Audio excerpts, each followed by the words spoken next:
Olá, seja bem-vindo a mais uma edição do Linha de Frente, ao espaço do Grupo Aratu para a gente discutir os temas relevantes e hoje a gente vai falar de política e também de ação social, porque eu estou com um dos representantes da Bahia na bancada federal, na bancada da Câmara dos Deputados, Zé Neto, do PT, nosso convidado aqui do Linha de Frente. Seja bem-vindo mais uma vez conversar com você, é sempre bom, viu, Zé Neto? Prazer é meu, satisfação grande estar com você, Pablo, estar aqui na TV Aratu. Eu estava conversando agora, lembrando. Pois é, rapaz, estava relembrando os bons tempos do galinho, do mascote da Aratu. Que tinha uma chamada bacana.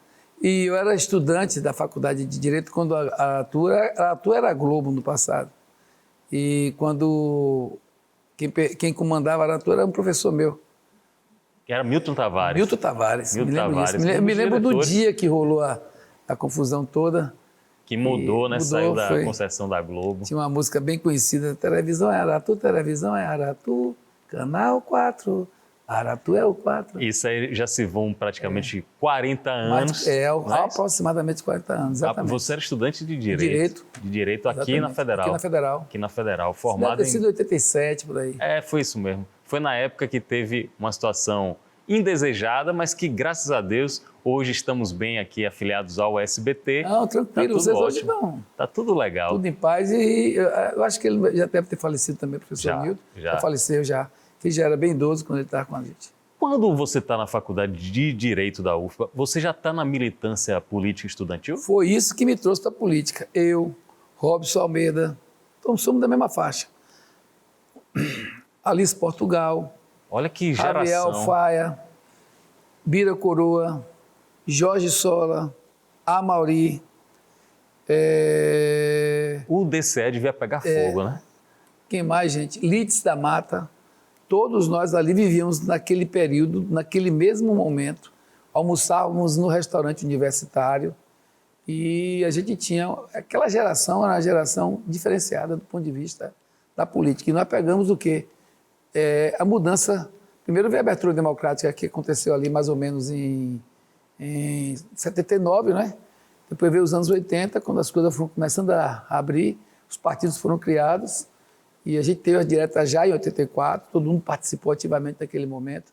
Então nós éramos uma geração que vivíamos um sonho coletivo de um Brasil melhor e acho que até aquele momento que a gente viveu criou essa... que é uma das gerações mais envolvidas com a política. E todo mundo que você citou aí, hoje tem uma participação política, eleitoral importante, política partidária importante, e todos do espectro progressista, espectro de esquerda. Naquela época não tinha direitista conservador Tinha, na sim, faculdade? gente conservadora, por exemplo, que hoje está no campo conservador. Além dessa aqui tinha, por exemplo, Arthur Maia, que foi meu contemporâneo. Tinha outros, assim, que eram contemporâneos daquela época. E que foram para outra linha ideológica. Aqui, a maioria acabou indo para a esquerda. Perfeito. Até progressista. Até uma situação que é fácil de identificar, porque é o pós-ditadura, né? Uma reação muito grande. Naquela época, inclusive, eu me lembro que tinha, assim, tipo... Ainda tem mais gente. Hoje o presidente do BNDES, Rafael Luquezzi, também veio de lá daquele movimento.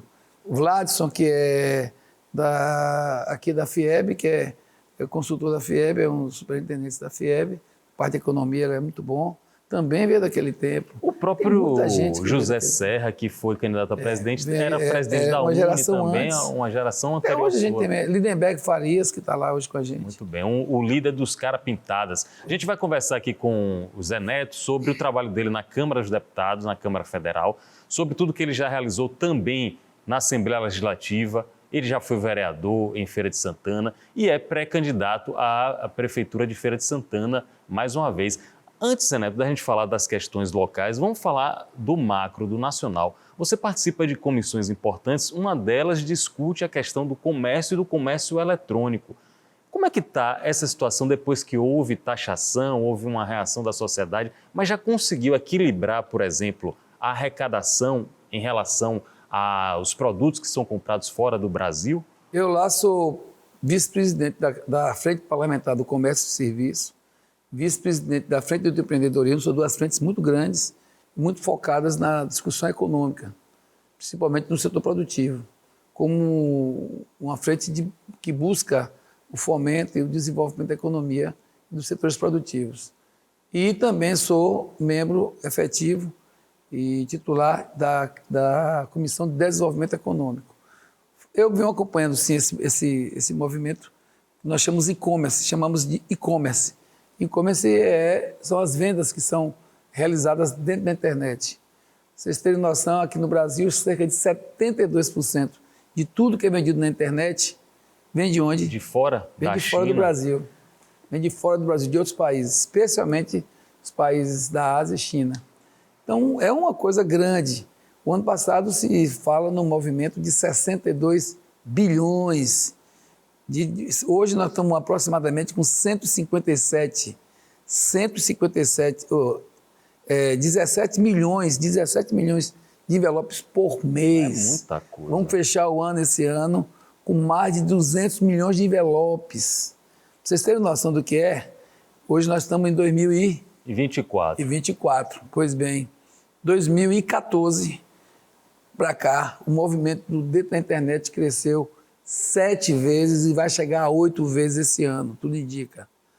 Agora, esse movimento tem um problema grave, que é o seguinte: primeiro, que as mercadorias chegam no Brasil sem qualquer controle sanitário, não tem ANEEL. O que é ANEEL? Aquele controle que você tem para evitar que, por exemplo, vocês têm visto na internet muitos incêndios por conta de carregadores de celular e outros equipamentos que acabam gerando problema. A ANEEL é que faz esse controle.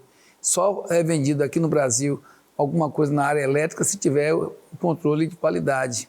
Não existe para o que vem de fora. Como não existe também Inmetro. O Inmetro não existe, que você vende e manda da China para cá, um exemplo, e não tem essa exigência.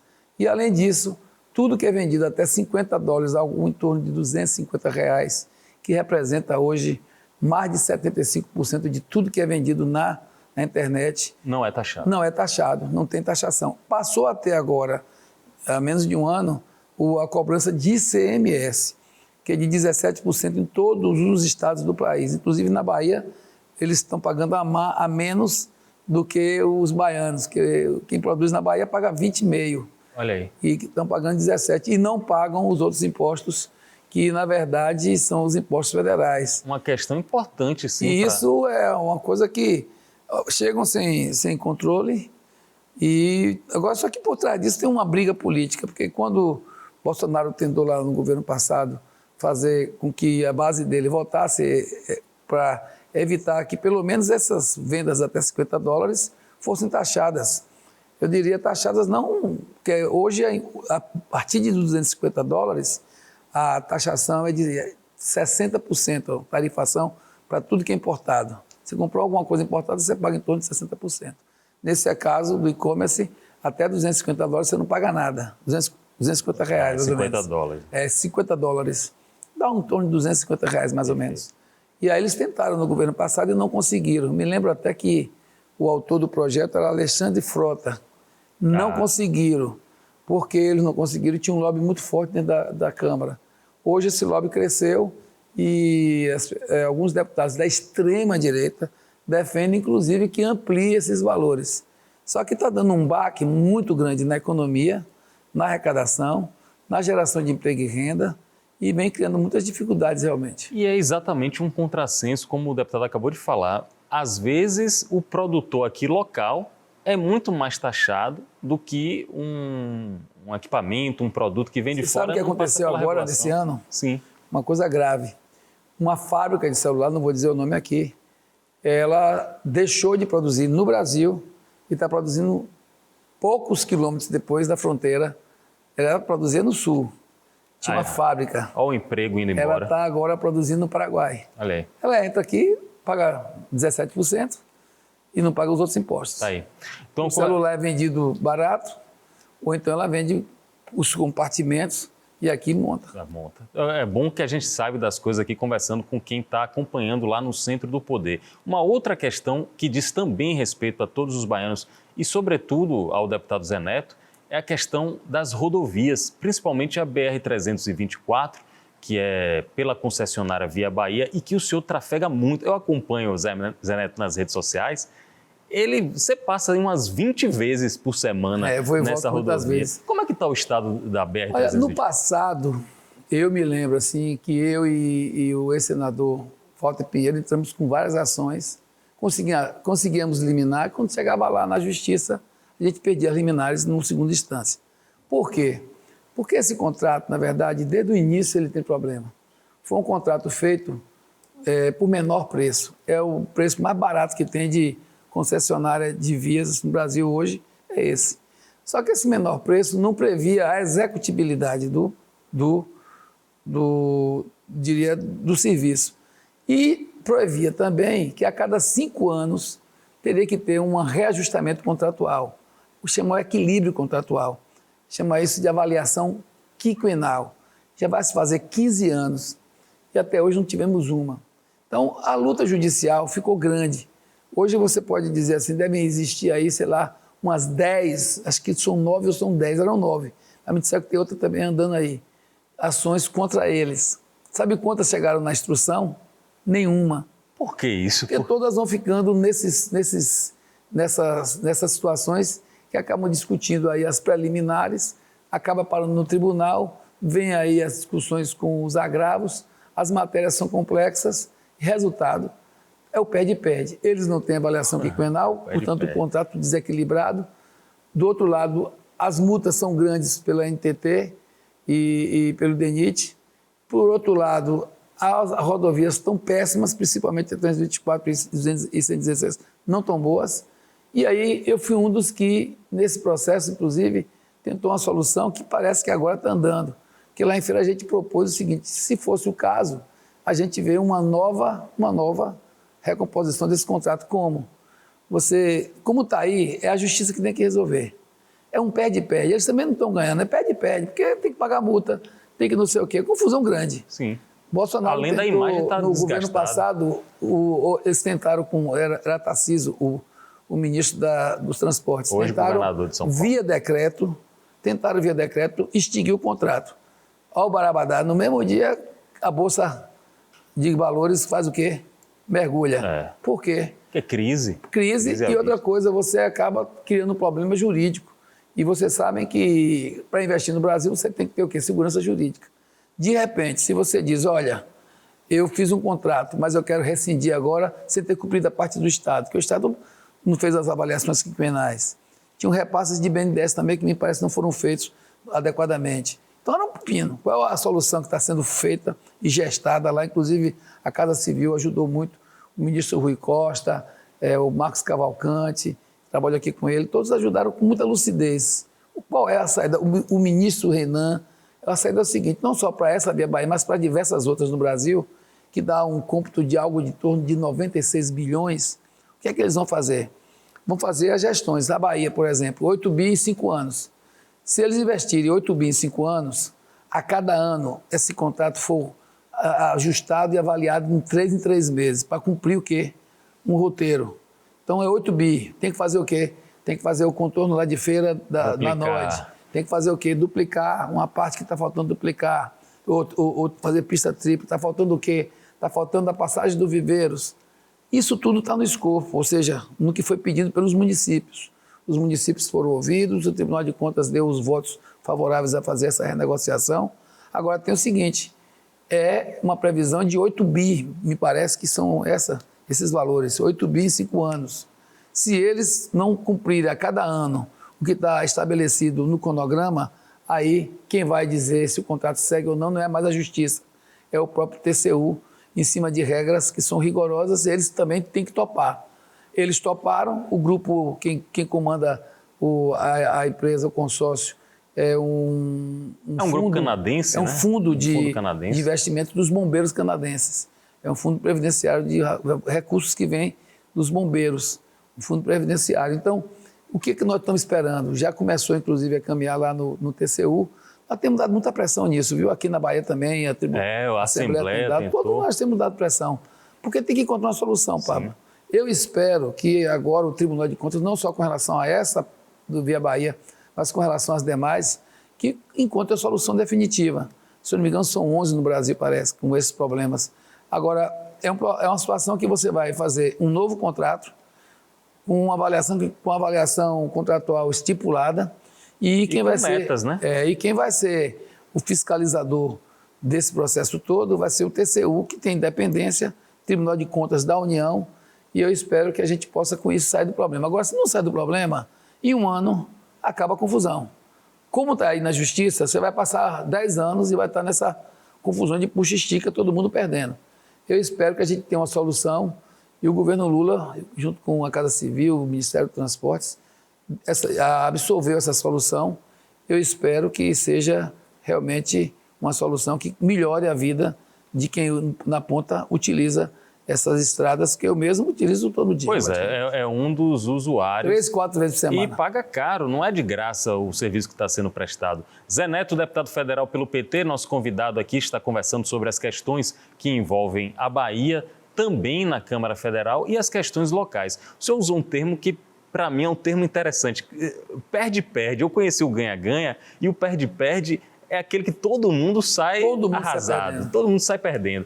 A regulação, a saúde no estado da Bahia e, sobretudo, a regulação, que tem uma imagem, grande parte da população vê uma imagem desgastada. Eu conheço a regulação por dentro, sei que tem profissionais ali, médicos, que trabalham com quesitos técnicos para fazer regulação, só que quem está com uma filha, quem está com um avô esperando uma cirurgia, não observa assim. Acha que a regulação é da morte, a regulação é da doença. Qual a solução que o senhor veria para essa impressão sobre a regulação, deputado?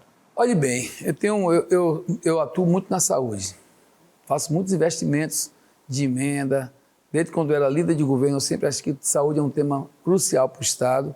Agora, tem uma reflexão que é preciso ser feita.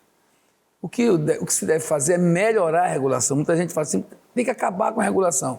E vai botar o quê? Vai ser da época antiga que o bilhete do deputado deu uma vaga para não sei quem. Ambulância e daí bilhete. Então, essa da ambulância não dá certo. Por que não dá certo? Porque a questão das ambulâncias é muito simples. Hoje ainda é problema para os hospitais de alta complexidade o quê? O atendimento inadequado na atenção básica. Lembrem, Feira de Santana é governada por quem? Pela oposição ao governo. Camaçari. Prefeito do PMDB. Camaçari, prefeito do União Brasil. Oposição ao governo. Salvador. Prefeito do União Brasil. Oposição ao governo. Vamos lá? Grandes cidades. Prefeita do MDB, oposição ao governo também. Nessas cidades, o atendimento básico, eles parece que combinaram um com o outro, disseram assim, vamos fazer um atendimento básico lá embaixo. Eu tenho essa tese. Lá em Feira, por exemplo, você chega no hospital, mais de 60% do que está dentro do hospital não deveria estar no hospital. Deveria estar em casa, sendo cuidado e tendo um médico. Por exemplo, crise de hipertensão. Grande parte dessas crises podem ser controladas aonde? Num atendimento ambulatorial. Uma atenção básica. Se você tem uma atenção básica e tem médico para cuidar do paciente, para dar medicamento, ele não vai ter uma crise de hipertensão. Vai demorar de ter, ou muito menos do que o que está acontecendo. Lá em Feira, nós, dando exemplo da cidade que eu conheço, tem um exército de pessoas que perderam o pé por causa de pé diabético. Pé diabético, gente, medicação, médico, atenção básica. Isso aí resolve muito a situação da regulação. Agora, por exemplo, hoje eu recebi pela manhã uma informação que o Hospital Clécio Andrade está super lotado. De quê? Casos de dengue. Mas por quê? Porque o município de Feira, que inclusive não topou fazer com o Estado uma parceria para investir nessa situação da dengue, ele não faz a hidratação do paciente. O paciente sem hidratação, de 10 casos, certamente mais de 4 vão ter problemas. Agora, se você botar a hidratação, de 10 casos, um aí, se tiver problema, vai ser muito. Então, o que acontece é que essa hidratação tem que ser feita onde? Na atenção básica. Faltando essa atenção básica, o paciente vai parar onde? Vai parar num ambulatório, numa emergência. Você vai chegar lá no hospital e tem outra, não é só isso. Eu estou vendo uma situação, eu cheguei no distrito onde perguntei quantos homens aqui, tinham uns 40 homens, umas 60 mulheres. Quantos fizeram aqui o teste da próstata? Nenhum. Todos com idade acima de 30 anos. As mulheres. Quem fez aqui é preventivo? Uma. Você fez aonde? Eu fiz uma clínica particular, popular.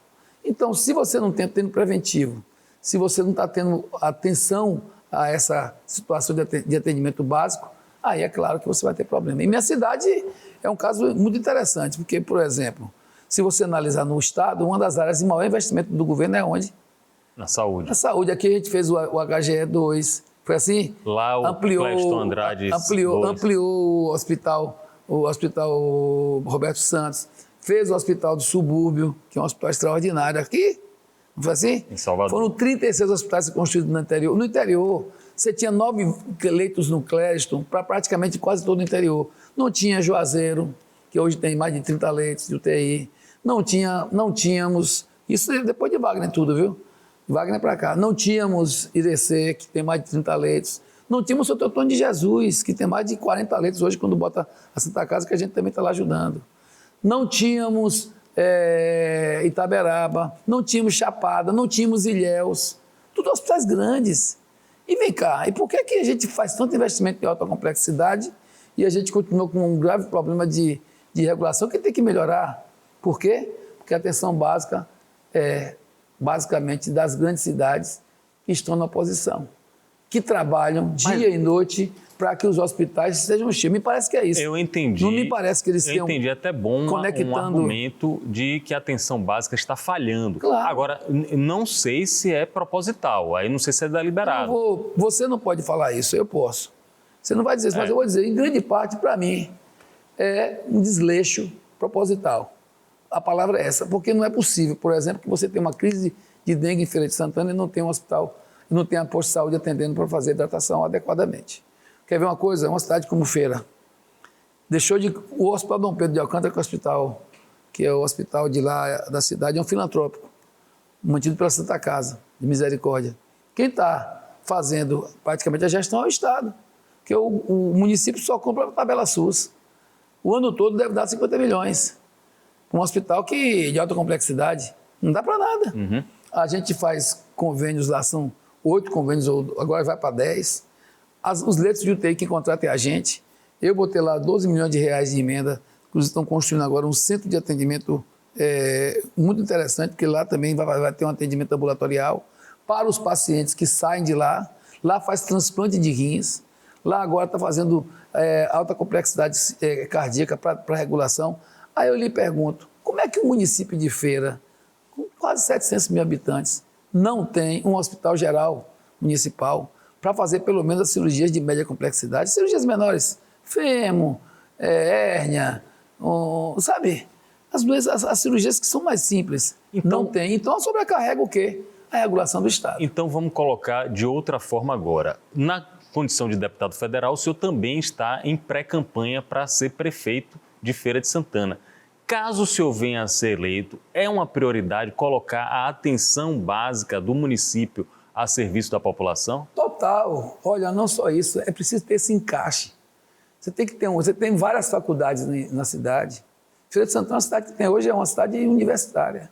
Nós temos o FRB, nós temos o UFS, nós temos dezenas de faculdades com cursos de saúde. Nós temos que ter uma atenção básica super, hiper qualificada. Eu, lá em Brasília, sou presidente da Frente Parlamentar em defesa dos direitos dos agentes comunitários de endemias do Brasil. Sou presidente dessa frente. Há um déficit muito grande, inclusive. Há déficit de agentes. Os agentes estão tem 6 anos que não recebem farda.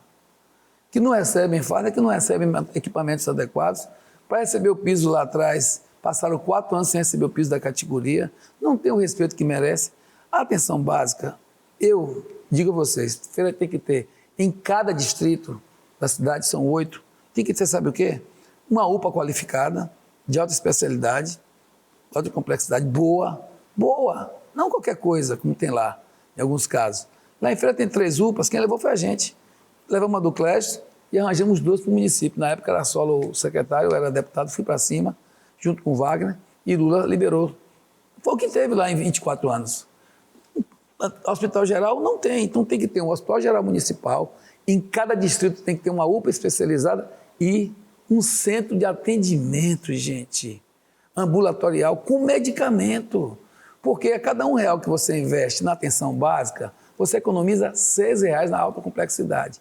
Como o município se vê livre da alta complexidade porque não tem hospital, o que acontece? Cai no Estado. Sobrecarrega. Uma sobrecarga, vai para o Estado, uma sobrecarga que não tem como você está enxugando, é como está enxugando gelo. Porque você está construindo aqui um caminho. Por exemplo, uma pessoa perdeu um pé diabético. Sim. Aí é problema. Vai fazer o pós-operatório aonde? No Clériston. Aí o pé está sequinho, está tudo arrumadinho, libera ela para voltar para a família. Quem é que vai atender lá embaixo depois? Se não tiver Se não tiver atenção básica, que não tem adequada. Aí vai acabar que essa pessoa vai voltar para casa, vai fazer a cirurgia e depois vai ter que voltar para o Clériston de novo. Hoje uma senhora me ligou, eu liguei para o hospital. Como é que estão as coisas aí? Está muito cheio. Estão reclamando na imprensa aqui, inclusive, uma senhora acabou de me ligar aqui, que já está há 3 dias esperando. Ele disse, Zé Neto, os pacientes estão indo para Salvador, que está dando suporte a gente, porque está entupido de casos de dengue. Gente, dengue, se tiver hidratação, não precisa essa confusão que está se fazendo. Então, acho que a atenção básica na Bahia, porque a gente fala muito na regulação e esquece do compromisso que deve haver com a atenção básica e com a atenção de média complexidade, que é do município. É importante esse alerta mesmo. Com o Zé Neto aqui conversando, ele é pré-candidato pelo PT a inclusive teve um evento muito grande, daqui a pouco a gente vai falar sobre isso, um evento enorme do lançamento da pré-candidatura de Zé Neto. Mas eu fiquei curioso agora sobre suas propostas para a mobilidade. Fui em feira recentemente e os velhos problemas de trânsito, de transporte, continuam numa cidade que é referência do todo o Norte e Nordeste. O que é que você iria propor caso fosse prefeito para a mobilidade? Vocês sabem que uma das coisas mais graves que aconteceram no Brasil, e se você perguntar, Zé Neto, qual foi o maior evento político nas últimas décadas? Eu vou dizer aqui uma coisa, foi aqueles eventos que aconteceram em 2013, provenientes de uma situação que começou por alguns centavos. Lá em São Paulo. Em São Paulo. Lembra disso? O aumento da tarifa. Tomou o país inteiro, lembra disso? Lembro. E político nenhum botava a cara, porque era uma insatisfação da população das grandes cidades. Com Aquilo resultou até no impeachment de Dilma. Não, porque Dilma vai ser impeachmentada em 2016. Depois, Mas aí acontece o seguinte, ali Dilma foi enérgica, criou o quê? Vários programas, dentre eles o BRT.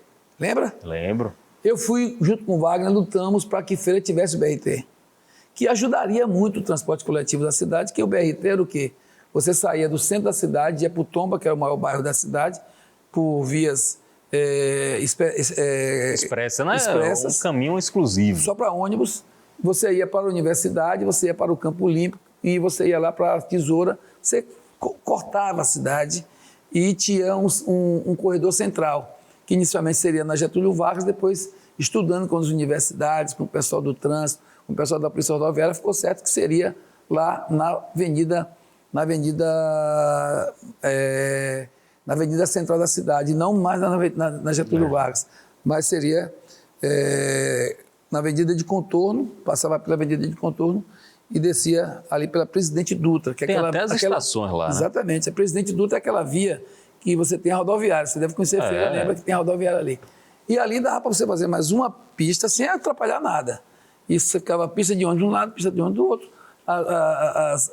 as alimentadoras e a Avenida de Contorno teria pistas de ônibus para você fazer com que os ônibus circulassem com mais rapidez. Por que não foi para frente? Aí o dinheiro veio. Tinham 104 cidades disputando. 4 receberam recurso. Eu participei da disputa porque eu fui lá questionar, formular o prefeito de oposição. Inclusive, quem deu a entrada no início foi o próprio Tarcísio Pimenta, que não era prefeito, depois voltou, o que agora está me enfrentando, o ex-prefeito. E aí, gente, o que acontece? Pegaram o dinheiro do BRT e foi aí que Dilma saiu, em 2016. Quando derrubaram Dilma, pegaram lá o dinheiro, já estava na mão deles, foram para a Caixa Econômica, mudaram totalmente o rumo da prosa e das obras, e ao invés de fazer um BRT com essa característica, dos 96 milhões, pegaram mais de 60 e fizeram 2 trincheiras que não passam ônibus coletivo e que não têm o objetivo de fazer essa interligação ou modernizar a relação de transporte coletivo de massas. E o restante eles fizeram, que vocês todos que conhecem Feira sabem, foram algumas, chama até de gaiola, né? Alguns pontos no centro da cidade, sem interligação. O fato é que o BRT não existe. O transporte coletivo, eu estou chamando a atenção do BRT, porque o transporte coletivo é um dos pontos cruciais do desenvolvimento de qualquer cidade. Você vai em Brasília, 61% da população pega transporte coletivo, ou de metrô, ou de ônibus, agora também tem o Uber, tem as motocicletas, enfim. Lá em Feira, hoje, no dia saiu um estudo, só 12% da população pega ônibus coletivo. Aqui em São Paulo, estava até pouco tempo, era quase 40%. O metrô vai para 60 e tantos. Imagina, então, essa questão da mobilidade na cidade, ela tem que ter toda ela repensada, tem que ter toda ela reestruturada e disciplinada, que quando também não tem o disciplinamento, acontece o quê? Todo mundo é dono do sistema, aí vem a moto clandestina, junto com a moto que é oficializada, vem a Kombi, a van clandestina com a van oficializada, vem o ligeirinho de qualquer jeito. E aí vira bagunça e abre até espaço para milícia. Exatamente. Então, essas coisas todas só vai resolver a questão da mobilidade, primeiro com técnica, né? Você tem muitas universidades, você tem conhecimento, se tem para se fazer o melhor. Agora tem que se ter independência e ouvir a cidade para construir um novo sistema de transporte e de mobilidade urbana para a cidade e fazendo outras composições e outros investimentos. Zé Neto, de 60 anos, deputado federal, pré-candidato à Prefeitura de Feira de Santana. Quantas eleições você já concorreu lá para prefeito? Para prefeito, eu digo sempre o seguinte, em 96, quando eu fui candidato pela primeira vez, era uma candidatura de salvação do PT, porque a gente tinha tido 1.000 votos só em 92. A gente vinha enfrentando, naquele momento dos anos 90, Lula tinha perdido a eleição em 89, né? A gente teve essa votação, que foi uma votação pequena. E aí eu era profissional liberal, advogado, falei, não, vamos participar da política, que eu tinha para marcar mesmo o movimento 13, estudantil, vamos marcar. E marcamos. Tivemos quase 10.000 votos no PT, depois eu fui vereador mais votado e virei deputado estadual 2 anos depois, são 7 mandatos que eu já tenho de deputado federal. Desses, 5 vezes eu fui mais votado da cidade. Agora mesmo eu fui o deputado federal mais votado da história. Tive 63.000 votos só em Feira. Então, isso foi me habilitando. A de 2004 a gente perdeu, Lula não era presidente, Wagner não era governador e Lula era presidente. A gente enfrentou aquela, perdi. Depois vieram 2 eleições que eu não digo que eu disputei. Eu digo que a gente manteve o PT sobrevivendo, que foi a eleição daquela confusão do mensalão, de não sei o quê, que foi de 2012. A gente pensou que era o pior. Gente, era muita mentira, era muita invenção. Eu tenho 60 anos, eu não tenho uma ação nem trabalhista contra mim. Eu não tenho conta rejeitada, eu não tenho ação civil, não tenho ação penal, não tenho nem inquérito aberto contra mim. Mas eu sofri em 2012 tudo, de todo fake, mundo que era de PT. mentira, de tudo quanto é coisa, qualquer negócio de mensalão. Inventaram mensalinho, não sei o quê. É uma confusão. A gente aí perde a eleição. Ali era a resistência. Quando pensa que não, em 2016 ainda foi pior, que foi o Petrolão, Dilma foi impeachmentada, não foi isso? Foi. Impeachment de Dilma, delação de Palocci, que agora se viu que era tudo mentira. Digo, o pior ambiente do mundo foi aquele de 2016. Eu desisti? Não. Me mantive. Quando é em 2018, eu sou mais votado da cidade. 52.000 votos para deputado federal. Aí, novamente, a chama, Zé Neto, você tem que ser candidato. Vamos para pesquisas. E aí eu fui, ganhamos o primeiro turno, 2020. Enfrentamos aquela situação da pandemia. O segundo turno, todo mundo que acompanhou a feira sabe o que foi. Parênteses do segundo turno. Em determinado momento, a gente, nessas viagens para Brasília, encontrei o deputado Zé Neto num voo, não sei se foi Salvador-Brasília ou Brasília-Salvador. Salvador-Brasília. Salvador-Brasília. Aí ele me falou assim, rapaz, o que eu passei naquela eleição, no segundo turno, era um desejo para o meu pior inimigo. Inclusive, minhas filhas, palavra do deputado, sofreram bastante. O que foi que houve? Demais. Todo fake. Eles faziam fake e botavam dentro da escola das meninas. Tipo, por exemplo, aparece uma mulher falando que eu nunca dei um tapa na filha minha. Minhas filhas, Maria, tenho 2 filhas. Aí disse, eu conheço aquele homem há 20 anos, nunca vi a mulher, só vi uma vez, aliás, numa fazenda de um amigo meu que ela trabalhava lá. Dizia que me via, sempre me via, que não sei o quê. Aí quando bota lá, um fake. Distribuem pelas distribuições que eles escolhem nas regiões. E aí com 1000 mentiras. Por exemplo, meu pai, eu me lembro, usaram um negócio lá com meu pai também. Meu pai, quando minha mãe criou 5 filhos, eu sou o terceiro, sozinha. Quando meu pai saiu de casa, eu tinha 9 anos de idade. Fui rever meu pai aos 42. Eu que fui, inclusive, revê-lo. Perdoei, ele tem outra família, vive no interior, ajudo, mas não é a pessoa que vive comigo, mora comigo. Inventaram tanta coisa do nível pessoal. Depois, além disso, a gente ainda enfrentou a questão das cestas básicas, que distribuíam cestas básicas com o dinheiro da Covid. Cestas básicas eram para a família de Covid, seguraram para, perto das eleições, serem distribuídas no segundo turno. Ficou provado, inclusive, isso, que eram cestas básicas Eles próprios, em algum momento, confessaram isso, que as cestas básicas eram da Covid. E você lembra que a gente só teve eleição para valer mesmo com disputa 40 dias. Foi. Porque estava todo mundo, ninguém podia fazer. Foi atípico. Foi atípico. Foi atípico. Aí agora, dessa vez, eu vejo que a campanha de Zé Neto, que está em clima de pré-campanha ainda, ele mesmo diz, dessa vez vai ser diferente. A história é outra. História. Por que a história é outra? Primeiro, a gente tinha um vereador, nós temos 8. Agora vai para 8. Nós tínhamos 4 partidos, já temos 9, vai para 11, tudo indica.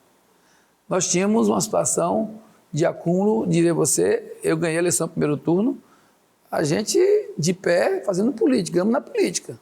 Agora a gente tem, inclusive, um governador que é de Feira, é também de Feira, como ele mesmo fala, que é o Jerônimo. E está muito interessado. Lá na eleição de 2020, que eu ganhei o primeiro turno, Lula estava... Vem a história da prisão de Lula. E quem era o presidente? O presidente era Bolsonaro, né?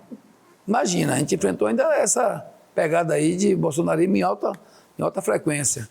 Então, tudo isso, eu acho que o ambiente hoje é outro, o amadurecimento que a gente tem na política também é outro. Quando a gente fala de construir uma outra história, é uma outra história na educação, na saúde, na segurança pública, que a gente fala muito de segurança pública como se fosse só um caso de polícia, não é? Sim. Feira, são 54 regiões, bairros e regiões. 6 são responsáveis por mais de 67% de todas as ocorrências. Eu te pergunto, tem alguma ação social lá? Nem a iluminação desses bairros serve. A periferia eu diria a você, uma destruição da periferia.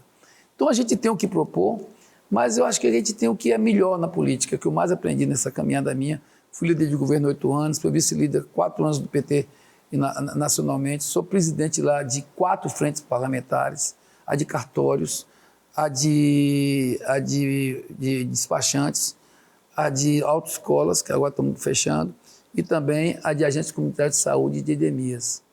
Sou vice-presidente de mais 2, que é do comércio e serviço, como eu lhe falei, também do empreendedorismo, e faço parte de 4 comissões importantes, saúde, transporte, desenvolvimento econômico e tributário. Então, eu vivi a política em Brasília aprendendo a ouvir, a dialogar, a construir junto com a população, com as representações sociais e econômicas. Então, eu acho que a gente tem uma grande oportunidade de construir um caminho em Feira de diálogo, de parcimônia, de boa cumplicidade, no sentido da gente poder ter um projeto de desenvolvimento para a cidade, um conselho de desenvolvimento, um conselho de desenvolvimento social, um conselho de desenvolvimento econômico.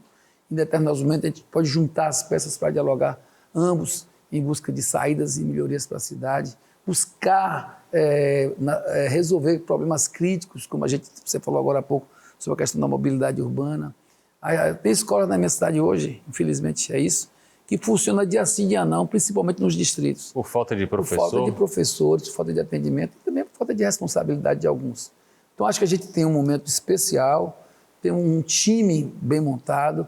O governador Jerônimo é uma grande novidade, não só para a política baiana, mas para a política brasileira. Eu digo todo dia que ele pegou muito do que Wagner tinha de melhor, que era a politização, a conversa, o acolhimento, e ele sabe fazer isso com a força de organização administrativa que tinha o Rui, que era necessário, até porque Rui foi o governo 6 anos praticamente, com 2 com Temer, 4 com o outro, não é? O Energia. Zé Neto nem diz o nome de Jair Bolsonaro. Então, essa dificuldade o Rui viveu, como viveu também. Então, hoje, Rui se tornou um grande exemplo de boa administração, tanto que hoje, na nível de Brasil, os estados todos olham para a Bahia para saber mais sobre qualidade do gasto, porque na Bahia ele estabeleceu essa questão da qualidade do gasto como uma coisa muito importante. E não é à toa que está numa posição de destaque como ministro-chefe da Casa Civil. E aí você tem toda essa força, tem essa vivência nossa na política que dá um amadurecimento e uma condição de poder avançar. A Feira tem 4 secretários que moram em Feira, Felipe, que é da Justiça, Roberta, que é da Saúde, tem a Elisângela, que já esteve aqui conosco. Já esteve aqui conosco, né?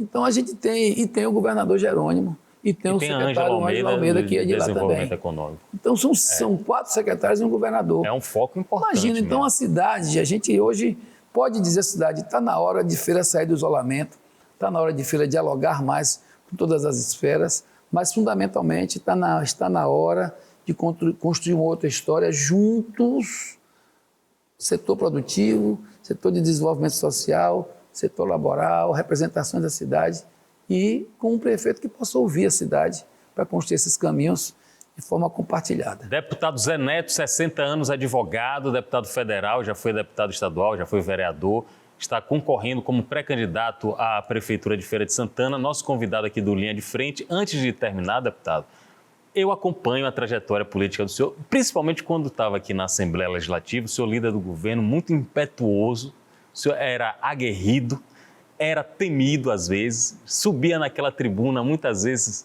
soltava cobras e lagartos, como se diz popularmente, mas hoje eu vejo um político diferente, mais amadurecido, mais sereno, que vai disputar uma eleição muito acirrada, difícil, porque além do ex-prefeito Zé Ronaldo, que tem um nome na cidade, já foi prefeito algumas vezes, tem outros candidatos como o Capitão Alden, como o Pablo Roberto, que é da Assembleia. Qual é o panorama de Zé Neto hoje? Qual é o perfil de Zé Neto hoje? É aquele homem que ainda vai para o embate aguerrido ou é um político mais de conciliação, de conversa, de poder harmonizar as coisas? Quando eu era presidente no primeiro governo de Wagner, fui 4 anos presidente de Comissão de Constituição e Justiça. Um momento bem interessante na minha vida, porque a gente fez ali com o Wagner, ajudamos a construir um novo panorama administrativo e jurídico no Estado. Não tinha lei de organização judiciária, não tinha plano de carreira para polícia civil, militar, educação, saúde, tudo isso foi construído. Foram 114 planos de carreira e normas regulamentadoras de categorias durante o governo Wagner, eu participei de todas elas. De lá, a gente construiu também a privatização dos cartórios, que era o único estado no Brasil que estava com os cartórios lá embaixo e que ainda estão aí buscando melhorias, mas bem melhor do que estava no passado. Organizamos a justiça com a lei de organização judiciária, fizemos várias intervenções administrativas importantes. Aí depois eu fui para o governo de Rui. E por 4 anos no governo de Rui, no segundo governo de Wagner, fui líder de governo. E com o Rui fui mais 4 anos, fui 8 anos líder de governo. Essa transformação que a gente passa na política não diz que você deixou de ser aguerrido ou que você deixou de ter determinação. Eu acho até assim, eu hoje estou mais seguro do que eu tenho que fazer, muito mais determinação e objetivo e foco no que eu tenho que fazer, mas sem nenhuma dúvida, principalmente nessa quadra histórica que o mundo vive, o diálogo é fundamental para que a gente possa construir realmente o bem-estar das pessoas que acreditam na gente o voto e que querem da gente que nós realizemos os sonhos delas, que nós possamos fazer o melhor pela sociedade. E essa confiança que nos é depositada, a gente tem que absorver essa responsabilidade e tratá-la com serenidade. E é o que eu tenho feito. E podem ter certeza que nesses anos todos, nós fomos acumulando essa capacidade de dialogar, de absorver essa confiança e de entregar o nosso melhor. É o que eu vou tentar, estou tentando, e vou fazer tudo para que aconteça em Feira de Santana esse momento de organização da política, de reestruturação de caminhos, mas fundamentalmente de diálogo, de modernização e de podermos enxergar uma cidade como Feira de Santana no patamar que ela merece do ponto de vista administrativo, social e econômico. E é isso que a gente vai fazer junto com Lula, junto com Jerônimo, junto com o nosso time e, acima de tudo, junto com as representações da sociedade e com o sentimento do nosso povo. Juntos. Feira de Santana é uma cidade rica e pujante, não é importante apenas para a Bahia, é importante para todo o Norte e Nordeste e para o Brasil. Tomara que Feira de Santana consiga alcançar o patamar de princesinha do sertão, que ela volte a ser uma coroa, uma joia da coroa nacional. Conversei com o Zé Neto, obrigado aqui pela participação, seja sempre bem-vindo, boa sorte. Você fala de mim dos 60 anos, eu falo de você dos cabelos brancos. Cheio de cabelo branco. Eu cheguei aqui, você era menino. Eu ainda não tinha cabelo branco a primeira vez que nos vimos. É um prazer poder falar com vocês aqui nessa televisão tão importante para a construção da história da Bahia. Vocês têm um papel extraordinário na história do nosso estado.